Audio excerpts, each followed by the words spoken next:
E eu quero falar essa manhã sobre o porquê nós tomamos ceia. O que a gente deve lembrar num momento como esse. Obrigado, viu, gente? Vamos dar um aplauso a cada voluntário, gente, da diaconia. Amém. Valeu, gente. São demais. Sabe que eles chegam às 7h30 da manhã de domingo. 7, né? Ó, estava desatualizado. 7 horas da manhã para uma reunião. Voluntariamente. Alguns ficam na chuva, recebendo a gente no estacionamento. Sim ou não, gente? Isso é muito lindo. A igreja funciona assim, né? Somos um corpo. Amém? Eu gosto de falar disso, porque o voluntariado é algo de Deus. Eu estou nisso desde criança. Já com 12 anos eu ensaiava grupo de mocidade na igreja com violão. Entende? Eu chegava domingo, 8 da manhã. Eu comecei a namorar a Andréia, gente. Nós chegávamos na igreja domingo, 8 horas da manhã. Eu ia buscá-la no Irajá, 7 horas da manhã. 1 hora de distância da minha casa. Eu ia buscar de ônibus. Eu não sei porque eu ia, porque a gente voltava de ônibus, né? Mas eu ia, amor, né? Aquele negócio. A gente chegava, aí depois tinha escola dominical, tinha ensaio, tinha escola dominical 9 horas da manhã, depois tinha ensaio do grupo jovem, depois da escola dominical, 3 horas tinha evangelismo, a gente estava lá. Qualquer dia eu vou falar disso aqui no culto de jovens. 3 horas a gente estava no evangelismo, 5 horas voltávamos. Ia tomar banho e se arrumar, porque 7 horas tinha culto. Hoje o jovem começa a namorar, primeira coisa, se afasta da igreja. É verdade, tão apaixonado dele. Mas deixa aqui, outro dia, aqui. Domingo passado, gente, foi muito legal, né? Pelo menos para mim, não sei para eles, mas eu ministrei lá no Rolê Up, domingo no culto da manhã, estava lá com eles. Gente, ministrar para os jovens é um negócio extraordinário.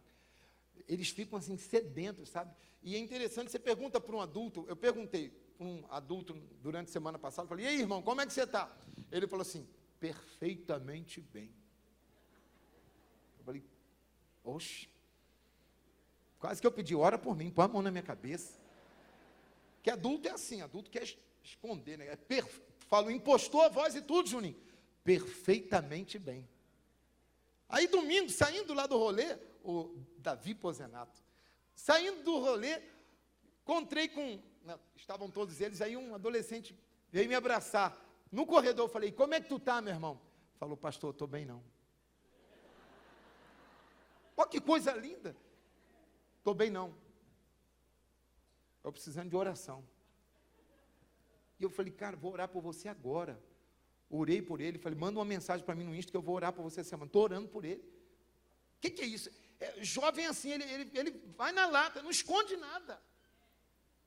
Está bem, está bem, não está bem, não está bem. Não tem religiosidade. Não é verdade, gente? Amém? Mas a mensagem é sobre a ceia. Vamos voltar aqui. Glória a Deus. Gente, hoje eu quero conversar com vocês, então começa tudo de novo, tá? A homilética me ensina, começava o assunto tudo certinho. Bom, hoje eu quero falar com vocês sobre a ceia. O que trazer à memória na Santa Ceia? Por quê? Cresci num ambiente religioso e na igreja que eu fui, muito abençoadora na minha vida, foi um grande mentor no meu ministério, pastor Claudomiro Alves de Oliveira, Marcelo, meu sogro, está com Jesus na eternidade hoje.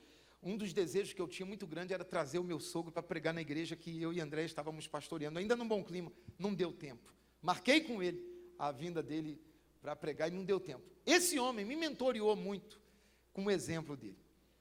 Mas eu me lembro que a Santa Ceia, na nossa comunidade de fé, lá no bairro Jardim da Viga, era mais um momento de melancolia. E eu me lembro que na minha infância, inclusive, e adolescência, o pastor lia esse texto, Daniel. Ele lia esse texto da primeira carta de Paulo aos Coríntios, que dizia o seguinte: porque todas as vezes que vocês comerem desse pão e beberem desse cálice, vocês devem fazer isso em memória de mim. Aí, quando liam esse texto na hora da ceia, eu imagino que mais um monte de pessoas, Douglas, pensava assim, vou pensar em memória de Jesus. E aí, o pastor falava, porque Jesus morreu pelos nossos pecados. A imagem que vinha na minha cabeça era de Jesus crucificado. E eu ficava com aquele pensamento, aquela imagem de Jesus crucificado, sentindo dor ali. Pensava na ressurreição dele, mas o que mais ficava era a imagem dele crucificado, agonizando pelos meus pecados. E não há nenhum erro nisso, só que só ficava nisso. E o ambiente se tornava melancólico de certa forma. Não sei quanto a você, mas esse momento de ceia, em muitos lugares, acaba sendo um momento mais melancólico. Eu não estou dizendo que isso seja errado, mas é um momento mais melancólico, e se ele for mais melancólico, ele se torna um momento emocional, e não de convicção. E eu pensava em Jesus crucificado e ficava só nisso, e acabava a ceia, não, Jesus ressuscitou, morreu, ressuscitou pelos meus pecados, mas era a imagem que eu tinha no momento da ceia. De certa forma, isso era satisfatório para aliviar a minha consciência. A melancolia do momento aliviava, de certa forma, a minha consciência, que eu dizia o seguinte, bom, eu sou um pecador, então eu tenho que ficar melancólico, eu tenho que ficar um pouco triste nesse momento, porque alguém morreu no meu lugar. Aí a ceia se tornava, para mim, melancólica. E eu queria, essa manhã, pensar com você, o que Jesus quis dizer, fazer isto em memória de mim. Por que a ceia é tão importante na vida da igreja? Existem igrejas que a ceia acontece todos os domingos. É um pastor amigo meu, ele faz ceia todo domingo.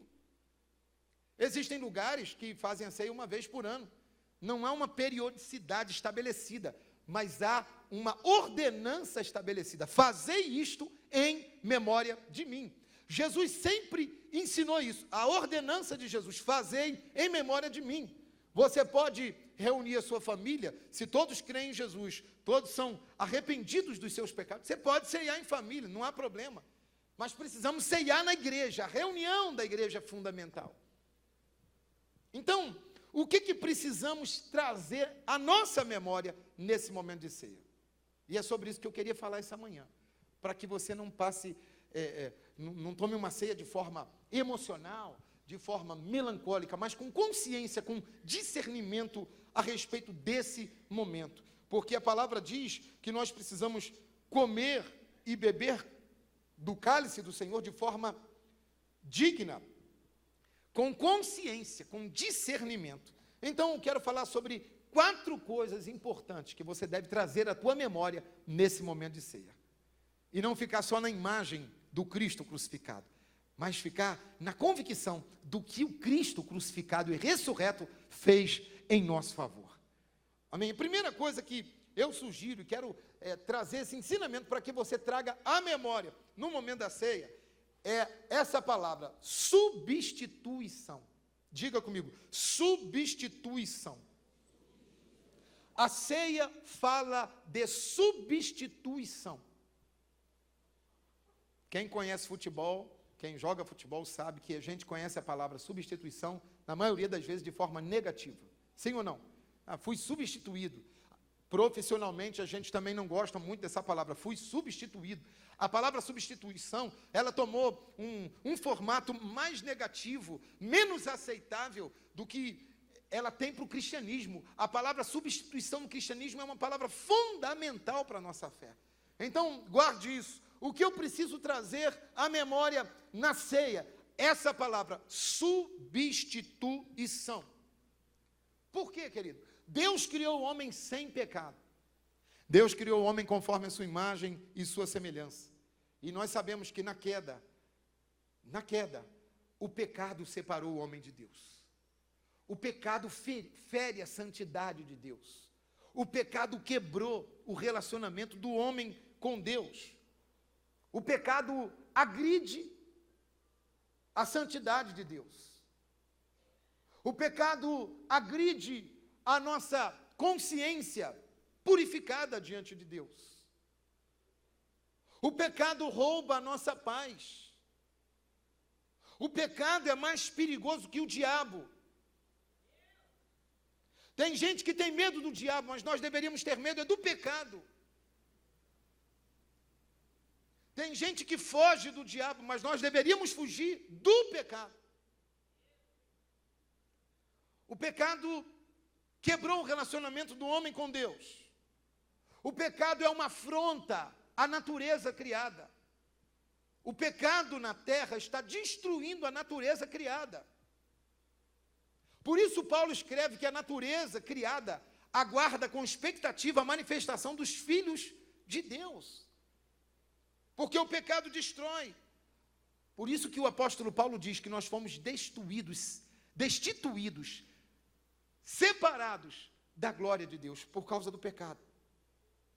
O que Deus fez? Deus percebeu que a sua criação estava afetada pelo pecado, que a sua criação estava destruída por causa do pecado.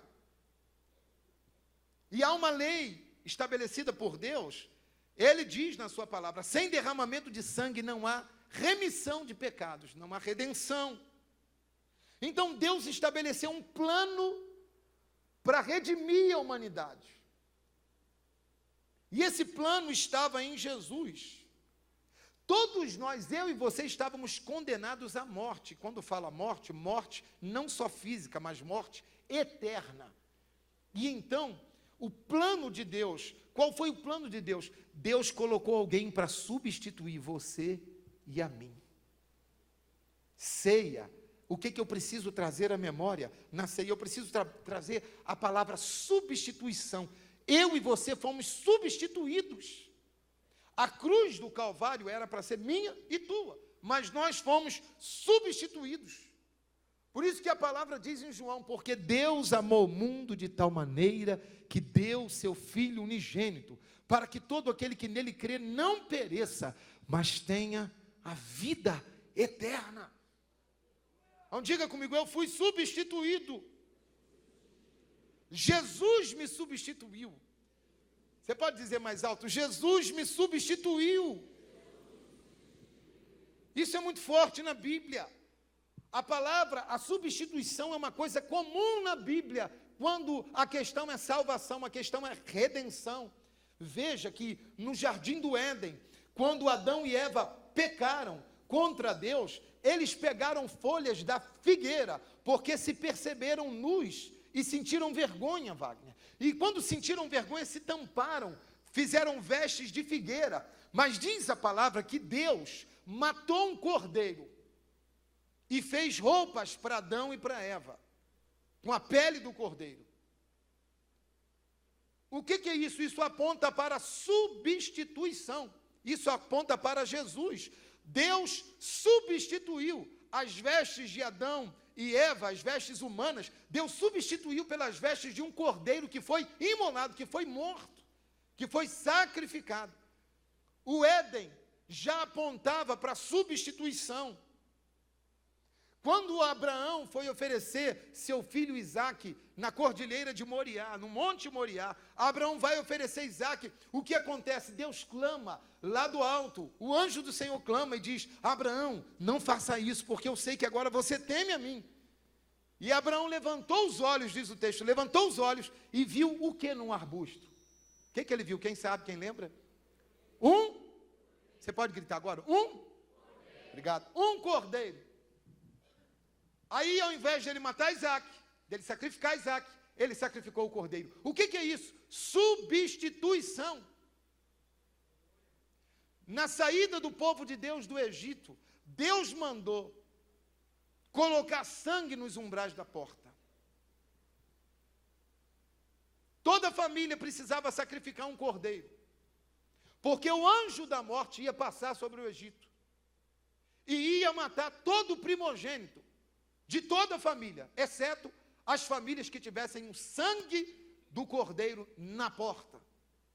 Então toda a família iria perder o primogênito naquela noite. Mas Deus falou para Moisés: manda matar um cordeiro, pega o sangue desse cordeiro e coloca nos umbrais da porta, porque quando o anjo da morte passar, ele vai passar por cima. O que é isso? Substituição. Quais as implicações espirituais que isso tem na minha vida toda? Eu e você estávamos condenados a viver debaixo do cabresto do diabo, mas Jesus nos substituiu. Jesus foi desprezado, rejeitado, abandonado. E por que foi? Porque Ele nos substituiu. Diga comigo, eu fui substituído por Jesus. Não podemos tomar ceia sem a consciência da substituição. Sabe por que muita gente despreza a ceia? Porque não tem consciência da substituição. O que é tomar ceia sem discernimento? É tomar ceia sem a consciência da substituição. Eu merecia estar lá. Era para eu estar lá. Era para nós estarmos lá. Mas Ele tomou o nosso lugar. Substituição. Aleluia. Jesus te substituiu em tudo. Ele se fez pobre para que nele, eu e você, nos fizéssemos ricos em Deus. Ele se fez pecado para que eu e você fôssemos feitos justiça em Deus. Ele foi afrontado porque Ele estava no nosso lugar para que eu e você fôssemos honrados diante de Deus. O diabo o afrontou. O diabo humilhou Jesus na cruz, para que eu e você não fôssemos mais humilhados pelo diabo. Jesus despojou o diabo e seus demônios na cruz do Calvário, para que eu e você tivéssemos autoridade sobre os demônios, por causa da cruz de Jesus. O que é isso? Substituição. Aleluia. Diga comigo, Jesus me substituiu. Se você esquecer de tudo que eu estou falando essa manhã e guardar que Jesus te substituiu, você já ganhou o dia, você ganhou a salvação. Porque a salvação não acontece por você vir à igreja. Eu acho que é o C.S. Lewis que diz: a salvação não faz de você, a igreja não faz de você um salvo, assim como a garagem não faz de uma pessoa um carro. Entende? Não é o fato de entrar numa garagem que qualquer objeto se transforma em um carro, não. Não é o fato de entrar numa igreja que a pessoa se transforma em um salvo. É preciso ter consciência. É preciso saber que nós fomos substituídos. Diga comigo, Ele me substituiu. Então eu preciso tomar ceia com essa memória. Aí, gente, eu tomava ceia pensando na cruz, Jesus crucificado, e ficava com aquele rosto assim. Eu não sei se você já tomou ceia assim. Está tudo bem, não é nada de errado, mas agora meu rosto é diferente. Eu tomo sorrindo. Eu tomo dizendo, Jesus, obrigado, tu me substituíste. Oh, Jesus. Substituição. A segunda verdade que precisamos trazer à nossa memória, e guarde isso, o inimigo fará de tudo para que você esqueça isso. Você vai esquecer, na hora da ceia você vai lembrar só da culpa, só do erro, e vai esquecer da substituição. Na hora da tentação, lembre-se da substituição. Diga, não vou pecar, porque ele me substituiu, então eu não vou pecar, eu não tenho direito de fazer isso, eu vou para a cruz. Se Ele nos substituiu, Ele pagou o preço que deveríamos pagar, nós fomos em Cristo Jesus, então, reconciliados. Diga comigo, eu fui reconciliado com Deus. Agora diga com fé, no 3, assim, aumenta o volume para o som não sair. 1, 2, 3. Eu fui reconciliado. Eu ouvi, irmãos, mais agudo do que grave. As mulheres falaram mais alto. Os homens podem falar, eu fui reconciliado. No 3, 1, 2, 3. Agora só as mulheres. O agudo, eu acho que é do encontro de mulheres que teve. O agudo está forte hoje.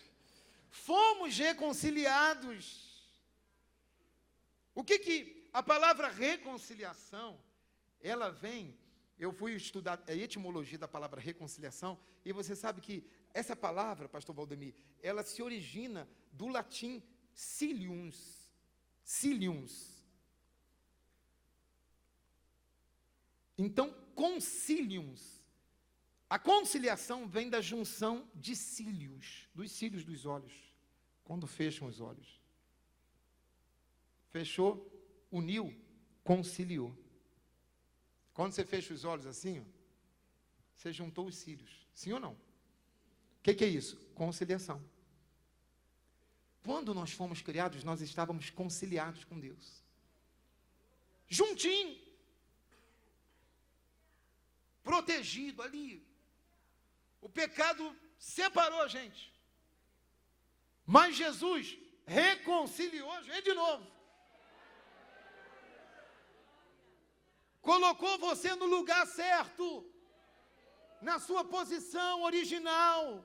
Por isso que a carta aos Efésios, capítulo 1, diz: e Ele vos abençoou com toda sorte de bênçãos nas regiões espirituais em Cristo Jesus. Diga comigo, voltei para a posição original. Estou em Jesus. Amém, querido? Aí eu vou ler alguns textos para isso ficar fixado na nossa mente. Romanos 5,10. Pode colocar na tela, Luciano? Romanos 5,10. Queria que você lesse em voz alta. É a verdade de Deus para a nossa vida. Estou falando de cristianismo. Estou falando da sua fé. Estou falando de cristianismo, de vida com Deus. Leia comigo no 3. 1, 2, 3. Fomos reconciliados com Ele, mediante a morte de seu Filho. Quanto mais agora, tendo sido reconciliados, seremos salvos por sua vida. Olha o que o texto diz: se quando éramos, pode aplaudir e glorificar Ele, Ele merece. Aleluia. Ceia fala disso. O que eu tenho que trazer à memória? A imagem? Não, a consciência. Eu tenho que trazer a imagem do Cristo crucificado? Não, eu preciso trazer a consciência do que o Cristo crucificado representa, de fato. A verdade que o Cristo crucificado representa. Olha o que a palavra diz: quando éramos inimigos, nós estávamos distantes, éramos inimigos de Deus, amigos do mundo. Agora nos tornamos amigos de Deus, reconciliados com Deus. E por meio de quem? Com Ele, mediante a morte de seu Filho. Agora que você foi reconciliado com Jesus, você se tornará salvo por sua vida.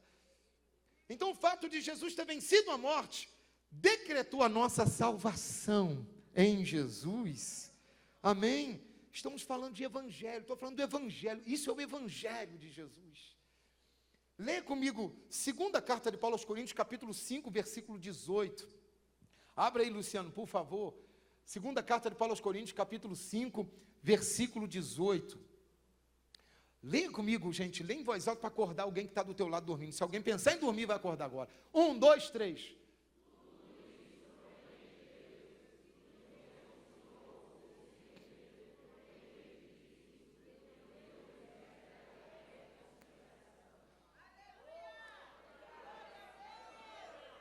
Então você não foi só reconciliado, você só não juntou com Cristo em Deus, você não só se juntou com Deus, agora você tem autoridade para reconciliar outras pessoas. Isso é profundo, tem pessoas que estão tomando posse dessa autoridade para reconciliar os teus filhos com Deus, o teu marido com Deus, a tua esposa com Deus. Ele nos deu o ministério da reconciliação. Você consegue entender a autoridade que você tem para ajudar pessoas? Por isso que quando você ora por alguém, você está reconciliando aquela pessoa com Deus. Você coloca o nome de alguém no altar de Deus, você precisa crer no poder que há nisso. O poder que há em orar por alguém em nome de Jesus. Você coloca aquela pessoa diante de Deus. Você tem o ministério da reconciliação. Deus te entregou, Deus te outorgou isso. Aleluia, isso fala de poder que nós temos.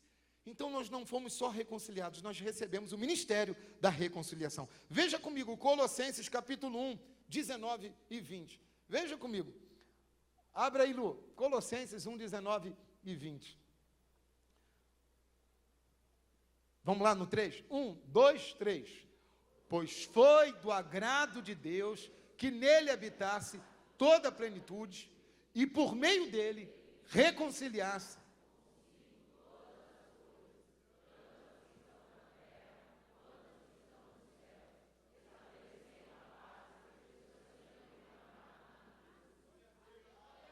Aleluia, Deus reconciliou em Jesus todas as coisas. Todas as coisas, as que estão no céu e as que estão na terra. Houve uma redenção, uma remissão da terra. Por isso que o diabo agora é posseiro. Ele não tem mais o direito. Porque Jesus tomou posse, Jesus redimiu a terra pelo derramamento do seu sangue. Aleluia, quem crê nessa palavra? Então, quando você, filho de Deus, entra na tua casa, quando você compra uma casa, quando você aluga uma casa, aquele território também, todas as coisas nos céus e na terra, aquele território está redimido em Cristo Jesus. E você pode orar aí, Senhor, estou pisando aqui, eu tenho legitimidade aqui na terra para declarar que esse território pertence ao Senhor, enquanto eu estiver aqui. Aleluia, é por isso que quando você chega num lugar, você às vezes incomoda alguém que está lá, mas não é a pessoa, é o que está na pessoa. Então não é você que tem que sair do emprego, é o espírito mau que tem que sair dali. Você permaneça firme. Quem pode dizer amém? Então guarde isso. Qual a primeira verdade que eu tenho que trazer à memória na ceia? Gente, só metade, me ajuda aí. Diga, substituição. Jesus, pode falar, Jesus tomou o meu lugar. Aleluia, amém?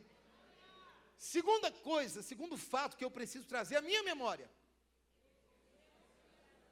Eu fui reconciliado. Diga comigo, eu fui reconciliado. Diga comigo, eu tenho o ministério da reconciliação. Então você tem o ministério da reconciliação, você já foi reconciliado, você está nas regiões celestiais. Não deixe o inimigo pensar que você é menos que isso, você não é menos que isso. Você está sentado em Cristo Jesus nos lugares celestiais. Você está perdoado pelo poder do sangue de Jesus. O Espírito Santo habita em você. Quem crê nessa verdade, é disso que trata o Evangelho. Eu vim pregar o Evangelho. Vamos mais? Quem quer mais um pouquinho? Nosso tempo está acabando. Terceiro fato que eu preciso trazer no momento da ceia. Eu fui substituído, eu fui reconciliado e eu estou unido com o corpo de Cristo. Diga comigo, estou unido com o corpo de Cristo. Amém. Nós somos um único corpo, por isso que a ceia precisa ter esse momento aqui.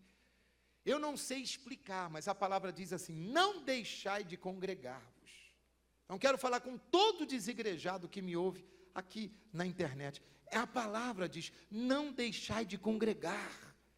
Talvez você tenha se decepcionado com a estrutura eclesiástica de algum lugar, mas existem lugares sérios.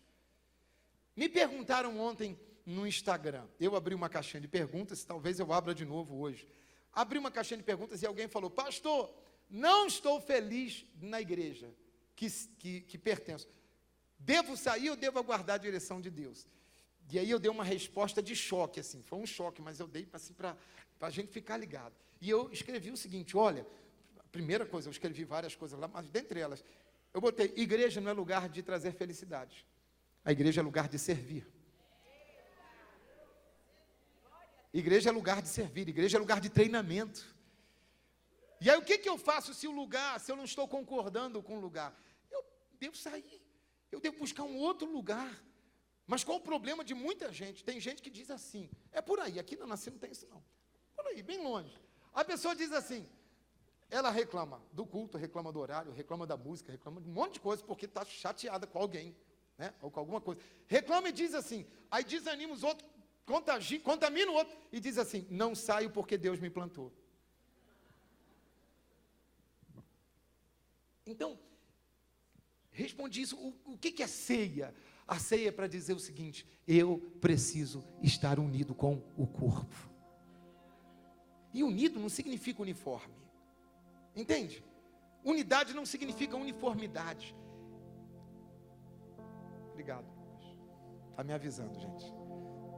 Unidade não significa uniformidade. Você pode ser diferente. Os líderes e pastores sabem, eles precisam ser diferentes. Não precisa falar igual a mim. Amém, pessoal? Não precisa falar igual. Não precisa ter o trejeito, não precisa se vestir igual. Eu preciso da identidade deles. Porque o corpo de Cristo não é uniforme. O corpo de Cristo é unido. Você pode pensar coisas diferentes de mim e eu de você. O que não pode faltar aqui é a nossa base de fé. É a coerência com a palavra. É a coerência com o que pregamos. Quem está entendendo isso? Unidade. Tem gente que vai pensar diferente de você. Unidade. O que eu faço para manter a unidade, pastor? A gente romantiza a unidade, né? Como assim? A gente acha que a unidade acontece assim, na paz e no amor. Não é verdade. A unidade não acontece na paz e no amor. No casamento não acontece. A unidade não acontece em paz e amor. Nos relacionamentos profissionais não acontece. E a unidade não acontece em paz e amor na igreja. E tem uma frase de Luther King que eu carrego comigo, que ele diz o seguinte: paz não é ausência de tensão. Paz é ausência de justiça.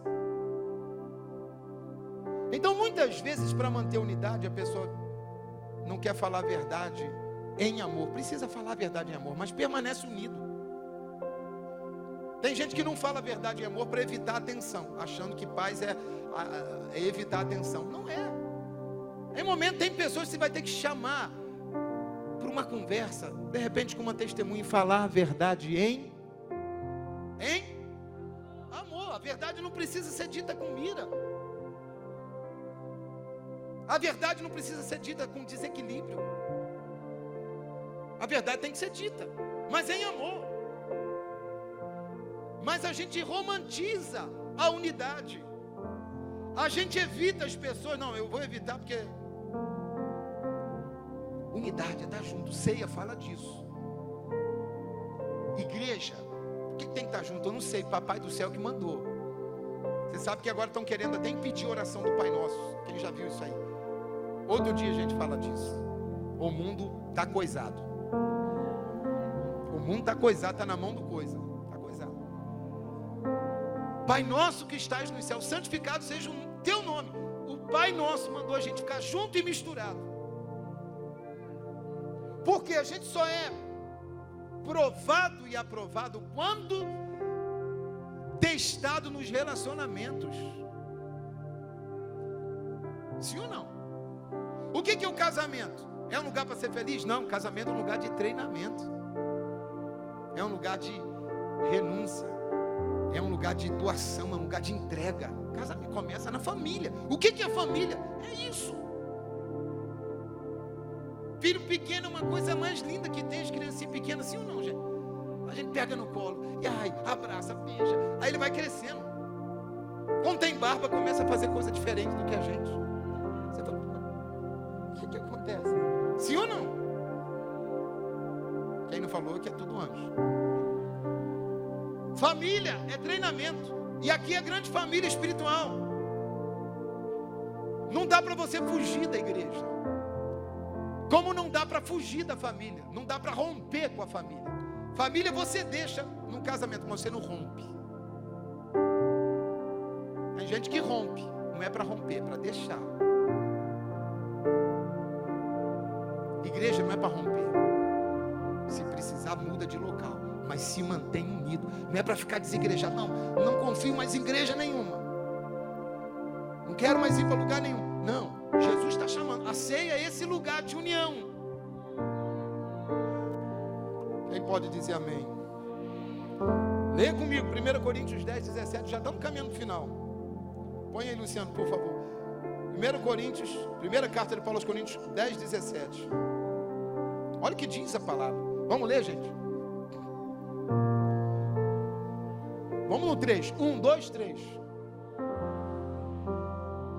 Nós, que somos muitos, somos um só corpo, pois todos participamos de um único pão. Você participa de um único pão, o pão vivo. O corpo de Cristo, esse aplauso é para Ele, eu sei que é para Ele. Quem pode adorar Ele?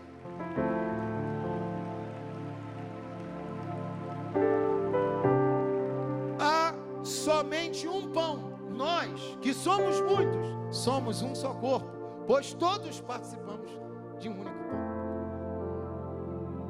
Você come a ceia em bloquinhos separados, mas espiritualmente é um único pão, é uma única mesa, é um único Pai, um só Senhor, uma só fé, um só batismo. Amém, querido? Isso é ceia. Então eu fui. Eu vou perguntar isso no Instagram terça-feira. Se tu não me lembrar dessa palavra, eu vou ficar triste. Estou brincando, gente. Guarda isso, memoriza isso. Eu fui substituído. Nunca mais o diabo vai poder jogar na tua cara que você não presta, que você não é, que você não. Você vai falar, eu fui substituído. Jesus pagou em meu lugar, Jesus sofreu em meu lugar, Jesus morreu em meu lugar, Jesus ressuscitou em meu lugar. Fui substituído. Eu fui reconciliado. Qual a segunda verdade? Fui reconciliado. Terceira verdade, estou unido no mesmo corpo. Sou o corpo de Cristo. Diga, sou o corpo de Cristo. É o terceiro fato que precisamos nos lembrar. E o quarto fato que nós precisamos nos trazer à memória quando participamos da ceia. Então na ceia você não vai ficar chorando porque Jesus está na cruz. Não precisa. Ele já ressuscitou. Você não vai ficar com melancolia, tentando apaziguar teu coração por causa da culpa que está gritando do outro lado. A gente fica com melancolia para apaziguar, deixar um negócio mais satisfeito. Não. Recebe pela fé. Recebe com temor. Receba o sacrifício de Jesus com reverência. É graça, não é libertinagem, é graça. Eu recebo, Ele fez, Ele me perdoou, Ele me santificou. Eu recebo com temor, com reverência. Eu fui substituído, eu fui reconciliado, eu fui unido ao corpo de Cristo na terra. E a quarta verdade que a gente precisa trazer à nossa memória é que Ele voltará.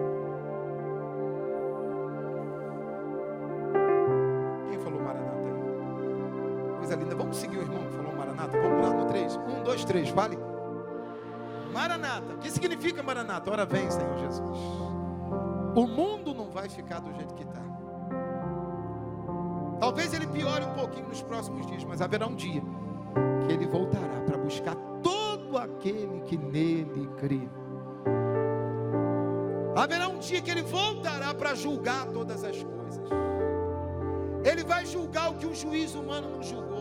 A Bíblia diz que ele vai julgar, Romanos 2,8, que ele julgará os segredos dos corações dos homens. Então guarde, traga isso à memória, Jesus voltará. A gente precisa viver hoje como se não houvesse amanhã. Parece clichê, mas é uma verdade. Viva hoje como se não houvesse amanhã. Perdoe quem você tem que perdoar. Faça o projeto que você tem que fazer hoje. Execute as tarefas que você determinou para executar hoje. Viva também como se você fosse comparecer no tribunal de Cristo hoje à noite. Viva dessa forma. Então tem uma frase que eu anotei aqui. Diz o seguinte, é anônimo, mas ela diz o seguinte: viva como se hoje fosse o último dia da sua vida. Viva como se fosse o último dia da sua vida, pois um dia você vai acertar. Entende? Um dia a gente acerta. Jesus está voltando. Traz isso à memória. Eu quero convidar você a tomar ceia. Não com melancolia. Pastor, como eu respondo à substituição? Como respondo à reconciliação? Como é que eu respondo à unidade, a pertencer ao corpo? Como eu respondo? Eu respondo a Deus com gratidão. Eu respondo a Deus com gratidão.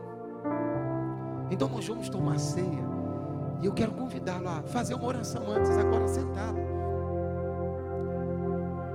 Coloque diante de Deus seu coração, na sua vida. Se tem algo da qual você se arrepende de ter feito, ore, coloque diante do Senhor agora. Ele é um Pai de amor. Ele diz: filhinhos, não pequeis, todavia, se pecardes, tendes junto ao Pai um advogado. Então quero convidá-lo a orar nesse momento. Vou chamar a pastora Andréia, que ela vai ministrar nesse momento. Ore e fale com o Senhor: Senhor, eu te agradeço. Primeiro você tem algo a consertar com o Senhor, conserte. Porque o temor e a reverência fazem parte dessa resposta. Eu preciso responder ao favor de Deus com temor. Eu preciso responder ao favor de Deus com reverência. Eu preciso responder ao favor de Deus com gratidão. Então quero convidá-la a orar nesse momento. Vai orando. Fala com o Senhor: Senhor, eu não vou tomar ceia nunca mais com melancolia. Eu não vou tomar ceia com um saudosismo do passado. Eu vou tomar ceia celebrando no meu coração com temor, com reverência e com gratidão. Celebrando a tua bondade, o teu favor, porque eu fui substituído. Eu fui reconciliado. Eu fui unido ao teu corpo. E eu aguardo a tua volta, Jesus. Que o Espírito Santo continue ministrando no teu coração.